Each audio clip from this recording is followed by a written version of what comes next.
What is going on, guys? Welcome back to another video, and today Joe and I are going to be putting in exhaust cutouts on the Mustang. Now, we already have everything already set up with this one exactly, so I wanted to see how it was going to be set up and make sure that when I tell you guys this information that it's going to be at least somewhat right. I don't want to say it's going to be exactly right because this is Joe and I's pretty much first time doing this. I honestly don't feel confident in doing this whatsoever for the one thing that we've actually done. The seats got me a little worried. This one kind of got me even more worried, just a little bit more. Joe's the only one that's probably more confident than anything. He's like, it's not my car, so I don't really give a shit. But same time though, he does treat it as if it's his car too, which I do appreciate them. That's why he's a good friend.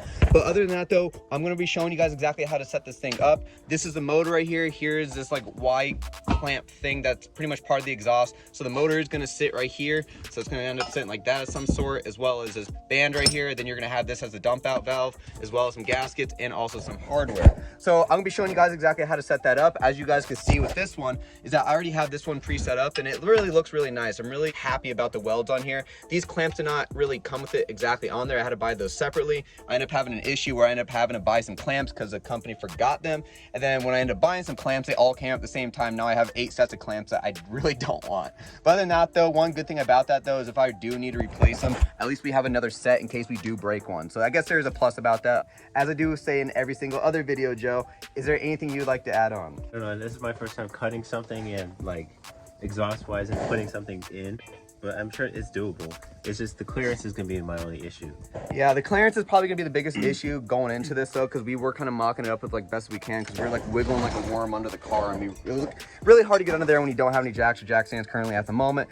But other than that though, one thing that we were looking at is like, all right, this setup's probably gonna have to be a little bit staggered just because the way that it sits, because it does have a motor on it. The motor does make it to where it kind of has a little bit of a clearance issue. Position I do want this exhaust in, I want it to sit more towards the back, so whenever the wheels do go up over a bump or anything like that, my exhaust isn't gonna be hitting the floor. Hence why I want it more in the back. And a lot of you guys might be saying, well, how come you don't put it in the middle? It's gonna be a lot louder and stuff. Louder doesn't always mean good. Treat it as if it was a muffler delete, but also at the same time to retain my mufflers. So we're gonna try our best to be able to put this back as far as we can. One thing, bug in my face. These clamps that I have set up here are kind of made to where you can just butt it together to make it to where it just sits flat and smooth all the way across. I don't have the ones that overlap as much as I would love to do that. So we're just going to go with butting it together, probably put some sealant around it or even some exhaust tape just to make sure that we can prevent any leaks as best as we possibly can and go from there. So worst case scenario, if one day I ever decide I want to go get it welded on, they don't need to do any cutting or anything like that. All they have to do is butt it up, tack weld it, do whatever they have to do and just keep going from there.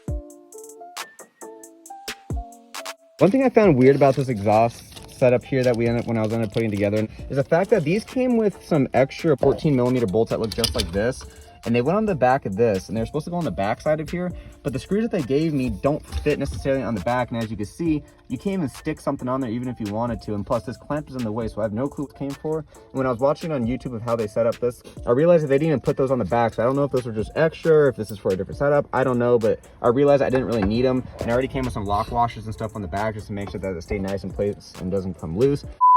So currently right now I'm wiring everything up to the exhaust cutout, and the reason why I'm wiring everything up is because I really don't want to have to use this 12-volt converter, and I don't want to end up having to take up space from whenever I'm charging my phone over there or in the center console as well. So what I ended up doing is I just hooked it up to a positive and a negative over on some Occupy switches I already have, where this one turns on my dash lights. I also got my grill lights that are in the front, and I also, this one right here is going to be an unoccupied switch, but it's still going to work as a 12-volt. And what I mean by that though is this switch is still going to be pointless. It's not going to turn this thing on. If you're questioning why, if that's on, how come this is not turning on? It's because the reason why, because on the back of this I have, and not everybody's Mustang is going to have, or anybody's Mustang, but for my sake I ended up wiring all this stuff up. I have an open tab right here, and that tab right there is what's going to work that switch. So to an extent, all I'm really doing is wiring this positive up to another positive wire I currently have that's running to the battery, and to a negative I already currently have now. So this thing is always going to stay powered, so I don't have to plug it into those sockets. So whenever I do switch this on, it's always going to turn on.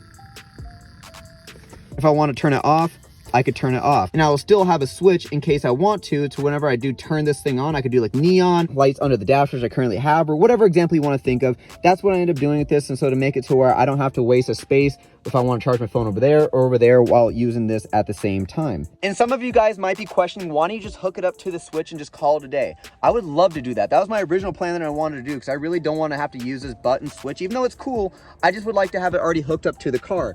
And the reason why I haven't done it, and it kind of stopped me in my tracks, and I'm probably going to figure this out on another day, is because there's this box that tags along right with this system. And this box is, I believe, is like a computer system to where it tells the motor how fast and how slow it's supposed to open and close that system. And I don't want to take any chances on cutting it and screwing something up, even though I could easily fix it at the same time.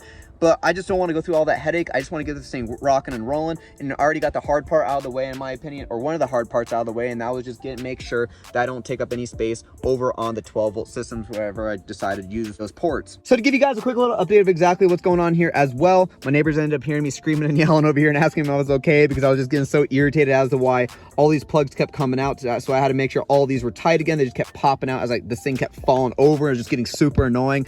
But other than that though, I ended up running this black wire, which runs to the cutout, and moved it all the way through the hole, all the way back there, if you guys could see through it, and it should run right under the dash. And what I'm going to end up doing is I'm going to run that through the firewall hole that runs back there somewhere, and from there I'll be able to run it from under the car and run to the spot where it's nice and safe to make sure it doesn't get caught onto anything, so it looks professional and clean. I want to run it back as far as I possibly can and not into the middle or even closer to the cats, is because one thing I ended up realizing when watching some of these V6 Mustang videos of how well they sound or how horrible they sound depending on whatever your preference is, I want to run it back as far as I can to the back, because that's what I found is the best sound. So the tone from the H pipe and also the Shorty headers, as well as the cats and the resonators, can run all the way to the back and have a nice continuous tone. I really don't know exactly how this is going to sound. I got an idea of how it's going to sound. I'm going to treat it as if there was no mufflers on the car, and all I have is an H pipe, Shorty headers, cats, and stock resonators as well. And I want to put this towards closest to the rear wheels as I possibly can. The reason why I want to put it closest to the rear wheels as I possibly can, if you look at it in this sort of sense, is if I put it into the middle of the car, this thing hangs down maybe about like an inch, maybe an inch and a half from the ground.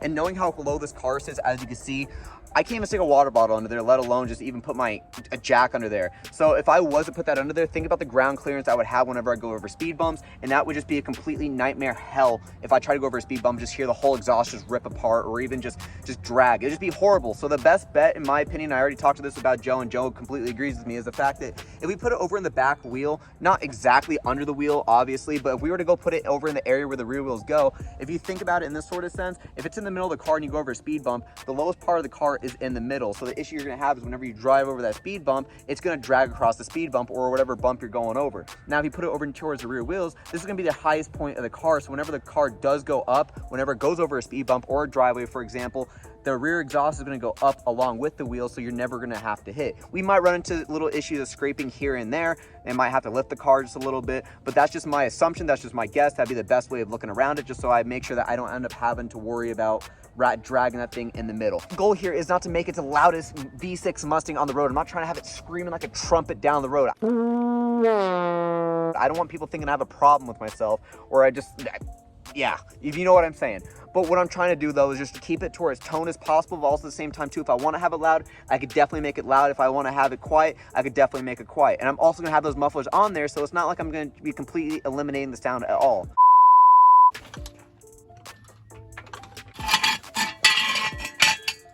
Pretty tight. Yeah, they feel pretty tight. Your car looks low though. Imagine if it was that low. You would hate it. I would hate it. You're right. People think it's cool to be low. Sometimes it's not.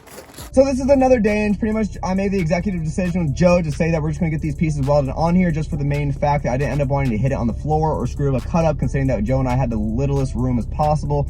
So I'd rather get it done right and have the pieces welded on. Yes, I did end up losing money on some exhaust clamps, but worst case scenario, you never know when you're going to need them here in the future. We're going to go back to the same shop that we ended up getting the H-pipe done, which is Performance Muffler Shop, and it's over here located in Las Vegas. They did a great job H-pipe, and they also had a very affordable prices as well. My apologies if it's kind of all over the place, but I'm going to try to make it as smooth as I possibly can.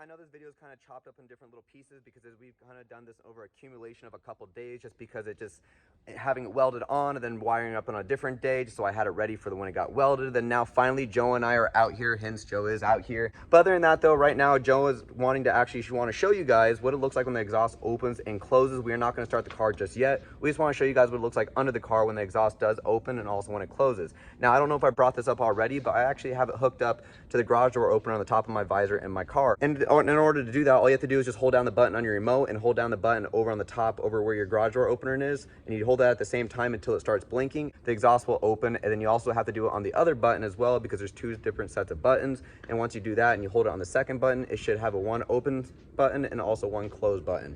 Open? Yep. Close.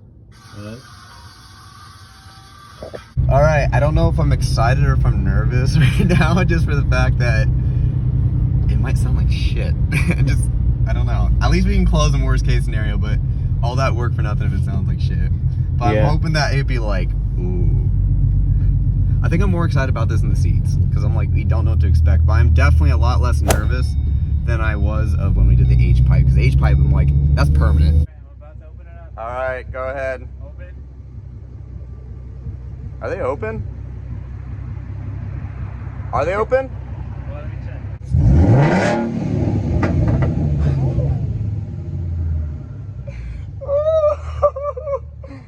Too loud!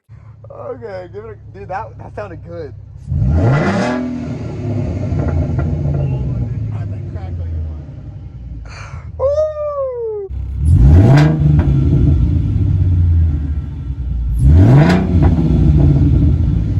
Dude, that thing sounds good, bro. That was 3,000. How does it sound on the inside? It sounds good, dude. You gotta drive it. It sounds a lot better than that muffler. Fuck that muffler. Fuck that muffler.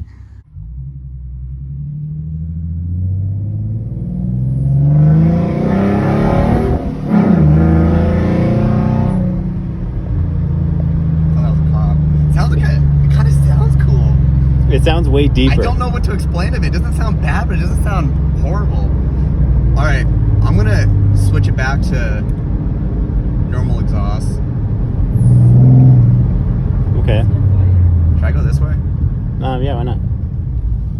So here's the normal muffler. I don't know how to get the best audio. You're honking at me. I don't know how to get the best audio in here. Alright, we're about to have some road rage in a second. Oh. Got some tailgating action going on here. It's just funny how people get mad because it's when it's your turn to go and they honk at you, they think they own the road. And just like, it's whatever. Alright, here's the muffler, normal sound that what we originally had before. Sounds good. I like it. I personally enjoy this muffler. Joe, what do you think about it over like a higher RPM, just a normal muffler that we originally had before? Well, I don't know how it shows up on camera, but I mean, it's very monotone. I like it. Not raspy. Then we're using the garage door button. Like I told you guys, we're gonna open this up. It still gives me the chills a little bit. I'm just happy that it crackles. Yeah, I was kind of expecting. I think everyone's a cop now.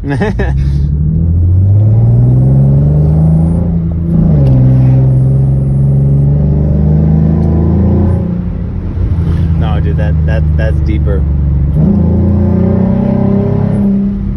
Oh yeah.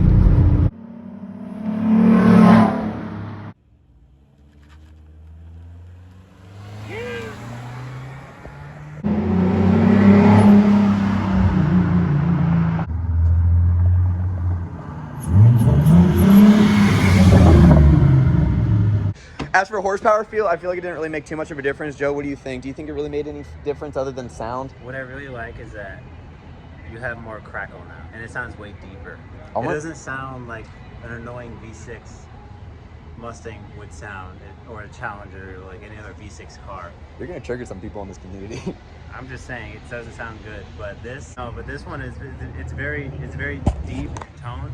It's not like a trumpet, you know, on how those 350Zs have them. I really am enjoying this exhaust setup once more because I was kind of getting bored and tired of this really, really quiet muffler-ness, if that makes sense. And I really wanted to be able to retain that muffler as well because I didn't want to go over above and beyond where I start up my car and I'm like, I just feel embarrassed.